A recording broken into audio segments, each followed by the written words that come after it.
दूध कौन से जानवर का सबसे अच्छा होता है? बेटी, दूध तो भैंस का ही सर्वोत्तम होता है। फिर तो आपको भैंसशाला चलानी चाहिए स्वामी जी। आप गौशाला चलाते हैं और दूध भैंस का सबसे अच्छा बता रहे हैं। वो इसलिए बेटी, क्योंकि आपने दूध के विषय में पूछा है और दूध भैंस का ही उत्तम होता है। तो फिर गाय का दूध स्वामी जी? बेटी, गाय का दूध दूध नहीं, अमृत होता है।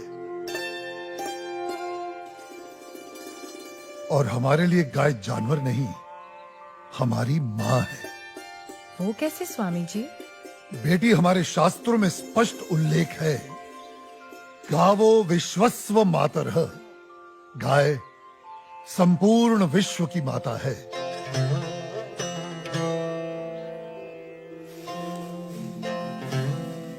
बेटी, गाय ही संसार में एकमात्र ऐसा प्राणी है जिसके अंग अंग से संसार को लाभ प्राप्त होता है। गाय दया, ममता और त्याग की देवी है। गाय लोक मंगल का स्वरूप है। लोक मंगल का स्वरूप है? वो कैसे स्वामी जी? हाँ बेटी, गाय का दूध पीने से शरीर के साथ साथ मस्तिष्क का भी विकास होता है।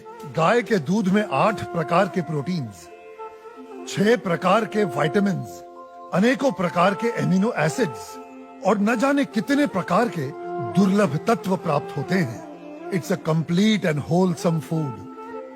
ये मानव शरीर के प्रत्येक रोगों के लिए वरदान है, इसीलिए ये अमृत है।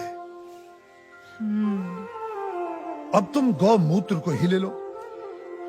गौमूत्र बेटी अद्भुत औषधि है और हमारे आयुर्वेद में तो कई सारी जीवन रक्षक दवाएं गौमूत्र को केंद्रित करके ही बनाई जाती हैं। अच्छा। क्या आपको पता है, अमेरिका अपनी दवाइयां बनाने के लिए काऊ यूरिन इंडिया से ही इंपोर्ट करता है। रियली? अब आओ गोबर पर। काऊ डंग, जिसका अज्ञानी लोग बहुत मजाक उड़ाते हैं, वही गोबर ईंधन और खाद यानी कोल और मैन्योर का काम करता है। It's a natural fuel and fertiliser.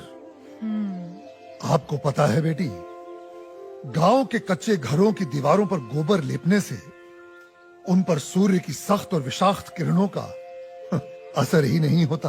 ओह।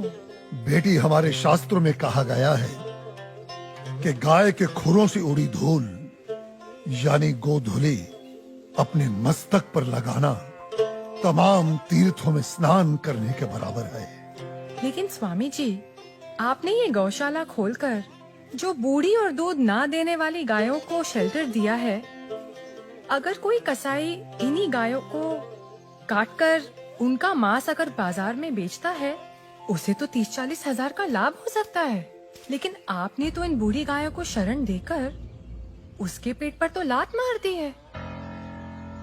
उस बेचारे का तो रोजगार छीन गया है स्वामी जी। हम कितने एहसान फरामोश हो गए हैं बेटी। चलो आज एक कैलकुलेशन करते हैं। एक गाय 20 से 25 साल जीती है। वो अपने जीवन काल में 15 साल हर रोज 15 से 20 लीटर दूध देती है। इसका मतलब एक साल में हुए तकरीबन 7,000 लीटर दूध और 15 साल में हुए 1,05,000 लीटर दूध।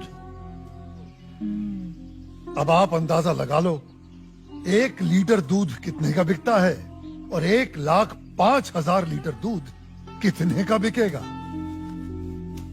अब तुम वैसे ही गोबर और गौमूत्र का भी गणित जोड़ लो। तुम्हारी आंखें फटी और खुली रह जाएंगी कि एक गाय अपने पूरे जीवन काल में कितने करोड़ों रुपए मनुष्य को कमा कर देती है। बेटी, अनेक इंडस्ट्रीज काऊ डेयरी और उसके बाय प्रोडक्ट्स पर टिकी हुई हैं। और ये गणित यहीं खत्म नहीं होता बेटी। उसकी मृत्यु के उपरांत उसकी चमड़ी, उसकी अस्थियां भी काम में आती हैं। उससे भी लोग पैसे कमाते हैं। आप 30-40 हजार रुपयों की खातिर उस ममता की मूर्त को जीवित काट कर व्यापार करने की बात कर रही हो, उसे खाने की बात कर रही हो।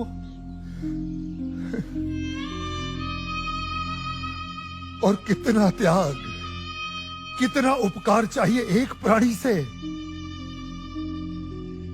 जिस मां ने अपने जीवन काल में हमें इतना धन दिया हो, हमारी सेवा की हो, उसके वृद्ध हो जाने पर, उसके बीमार हो जाने पर हम उसका त्याग कर दें, उसे अबैंडन कर दें।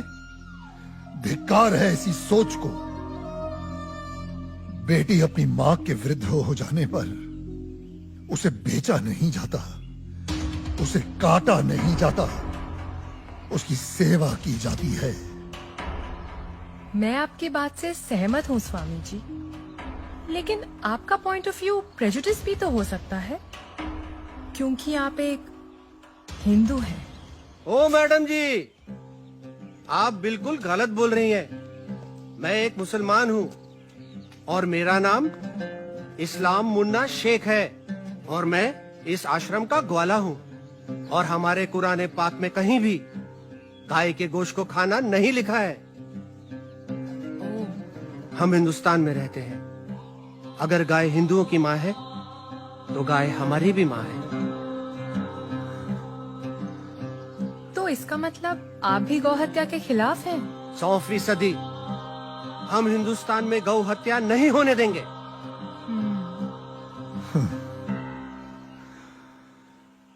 बेटी,